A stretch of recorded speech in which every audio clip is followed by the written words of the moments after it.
Ja aitäh ja eesistuja, et ma, kuigi siin meil on pikk tee veel minna, ma ikkagi võtaksin selle lisaaja siin kohe ära, sest et ma arvan, et ma ikka oma 8 minutit räägin täis. 3 minutit lisaks. Aitäh, ja. Nii et hea eesistuja ja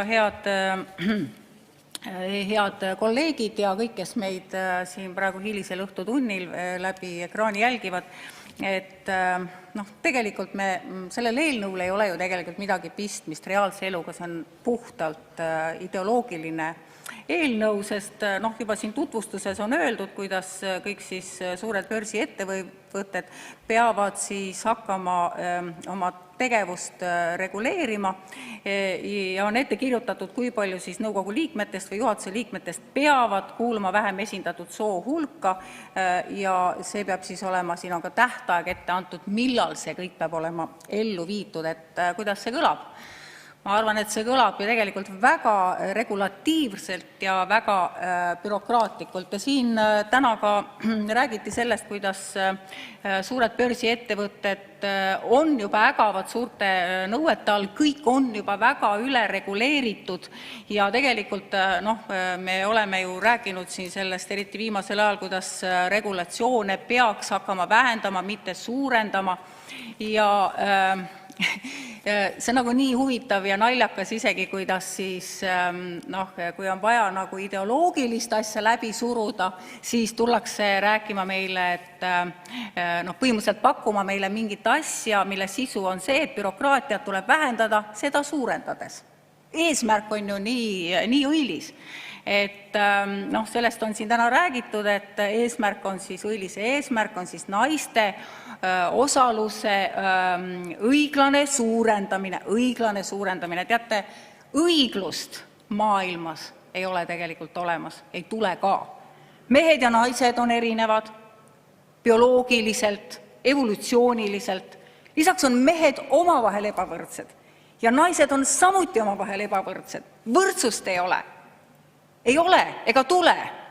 Me ajaloost teame, kuhu on viinud võrdsuse ja õigluse esialgu regulatiivne kehtestamine.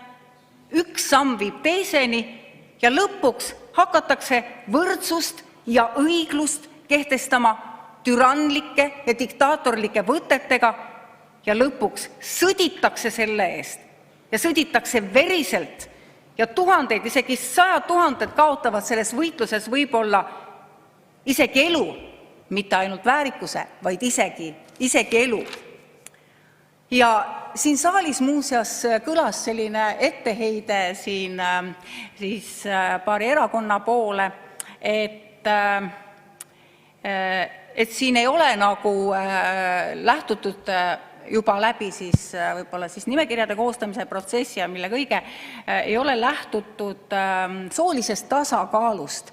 Et meil on Riigikogus naised tänu sellele kuidagi alaesindatud. Kuulge, liberaalid, alles te peksite just ühe väga targa ja pädeva naise siit Riigikogust minema.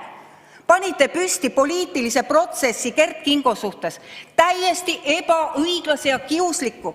Ja muuseas, sotsid algatasid selle protsessi, Riina, sina ise korrukomisjoni juhina algatasid, viisid selle täiesti, Kert ei teinud midagi ebaseaduslikku. Sa lihtsalt läksid ja viisid selle mingisuguse teabe kaaposse, ütlesid, et näete, vaadake siia sisse, siin vist toimub midagi ebaseaduslikku. Hea kolleeg, ma hetkeks segan, et õigust mõistab Eesti Vabariigis ikkagi kohus, nii et selles mõttes ei ole põhjust ühtegi Riigikogu liiget süüdistada. Ja ma jõuan selleni, hea eesistuja, ma jõuan ka meie õigusriigi juurde.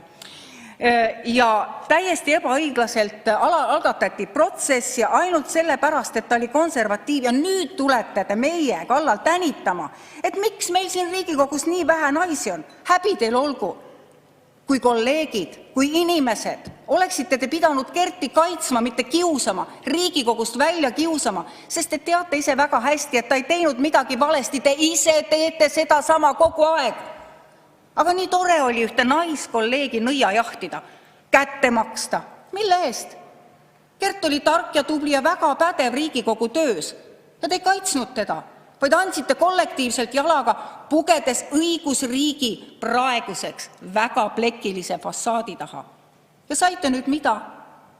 Seda, mille vastu siin pead väristades võitlete, Saite ühe naise Riigikogust vähemaks ja ühe mehe asemele. Nii et ärge vaadake meie otsa, vaadake peeglisse. Ja ettekandja ütles, et bürokraatiat vähendatakse ajale jalgu jäänud regulatsioone ära kaotades. Heakene küll.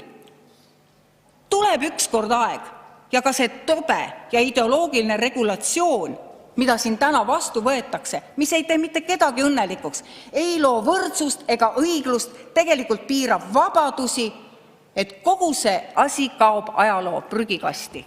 Aitäh! Aitäh! Tanel Kiik, palun!